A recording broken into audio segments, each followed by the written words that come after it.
લવિંગ વિશે કોણ નથી જાણતું? લવિંગ એક નાનકડું ફળ હોય છે.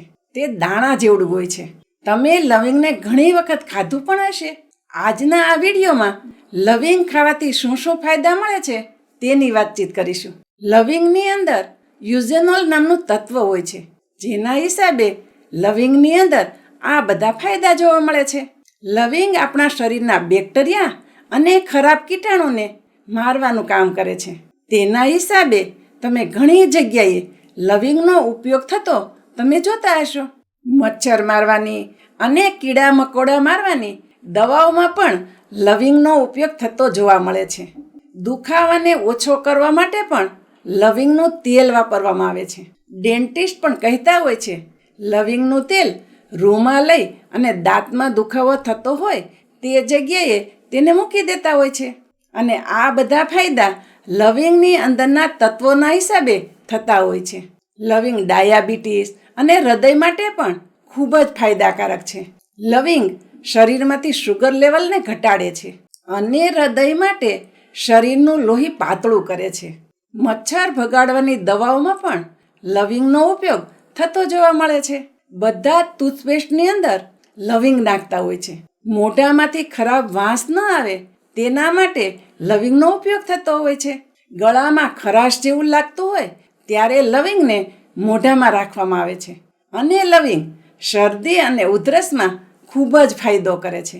આપણા પેઢામાં જ્યારે ઇન્ફેક્શન લાગી જાય ત્યારે લવિંગનું તેલ ખૂબ જ કામમાં આવે છે. ખોરાકને પાચન કરવા માટે પણ લવિંગ ખૂબ જ ઉપયોગી છે. ઘણી બધી પાચનની દવાઓમાં પણ લવિંગનો ઉપયોગ થતો જોવા મળે છે. જ્યારે વ્યક્તિને ઉલટી થતી હોય ત્યારે પણ લવિંગ રાહત આપી શકે છે.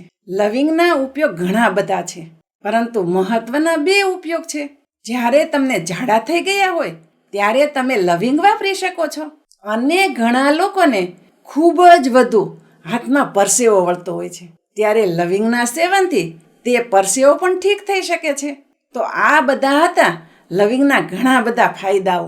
માણસો કહે છે લવિંગ હૃદય માટે અને ડાયાબિટીસ માટે ખૂબ જ સારું છે, તો લવિંગ કેમ ન ખાઈએ? ત્યારે હું કહું છું તમે લવિંગનો જરૂર ઉપયોગ કરો, પણ ખાસ યાદ રાખજો તેનો ડોઝ કેટલો હોય છે. 1 દિવસની અંદર 4 થી 5 લવિંગ લઈ શકો છો. તે તમારા શરીર માટે ઘણું બધું છે. જો તમે લવિંગના પાવડરનો ઉપયોગ કરતા હોય તો અડધી ચમચી આખા દિવસની અંદર લેવાની છે. અને લવિંગનું તેલ માથાના દુખાવા માટે ખૂબ જ ફાયદાકારક છે. લવિંગને તમે ચામાં નાખીને લવિંગનો ટેસ્ટ તમે ચામાં પણ લાવી શકો છો. જે લોકોને શરદી ઉધરસ હોય તે લોકોએ લવિંગ અને તુલસીનો ઉકાળો બનાવીને પીવાનો હોય છે. કોરોનામાં લવિંગનો ખૂબ જ સારો ફાયદો મળે છે. કોરોના માટે તમે ઉકાળો બનાવો છો તેમાં તમે લવિંગ જરૂર નાખો. એ ઉકાળાને તમે ગાર્ગલ કરી શકો છો. લવિંગ ખૂબ જ ફાયદાકારક વસ્તુ છે, પણ એટલું યાદ રાખજો તેની માત્રા વધુ નથી લેવાની. તેની સાઈડ ઇફેક્ટ પણ થઈ શકે છે. વધુ માત્રામાં લવિંગ લેવાથી તે તમારું લીવર ખરાબ કરી શકે છે. લવિંગ ખૂબ જ સારી વસ્તુ છે, પણ તેની માત્રા તમારે સાવ ઓછી રાખવાની છે. ખાસ 1 દિવસમાં 5 લવિંગથી વધુ લવિંગ લેવાના નથી. મિત્રો, મને આશા છે આજનો આ વિડીયો તમને જરૂર પસંદ આવ્યો હશે અને આ વિડીયોમાંથી તમે કંઈક ને કંઈક નવું શીખ્યા હશો. જો વિડીયો તમને સારો લાગ્યો હોય તો વિડીયોને લાઈક અને ચેનલ ઉપર નવા હોય તો ચેનલને સબસ્ક્રાઈબ પણ કરો અને બધા લોકો સાથે શેર કરો. હું શારદાબેન ગોસ્વામી તમને ફરી મળીશ એક નવા જ વિડીયો સાથે. ત્યાં સુધી મસ્ત રહો, સ્વસ્થ રહો.